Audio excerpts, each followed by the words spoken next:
అస్సలాము అలైకుం వరహమతుల్లాహి వబర్కాతుహు.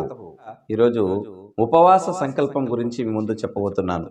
ఉపవాసం కోసం సంకల్పం చేసుకోవటం అవసరం. సంకల్పం చేసుకోకుండా వేకువజాము మొదలుకుని సూర్యాస్తమయం వరకు ఆకలి దప్పులతో బాధపడినంత మాత్రాన ఉపవాస వ్రతం పూర్తి కానేరదు.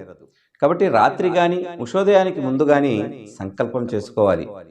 సంకల్పం అంటే ఎలా చేసుకోవాలి అంటే మనసులో తలుచుకోవటమే సంకల్పం. నోటితో పలకాలన్న నిబంధన ఏదీ లేదు.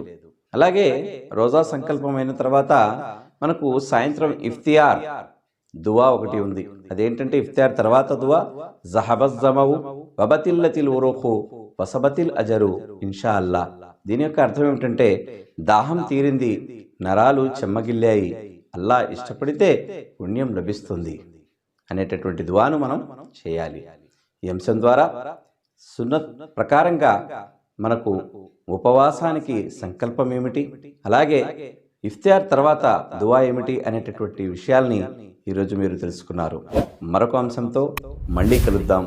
అస్సలాము అలైకుం వరహమతుల్లాహి వబర్కాతుహు.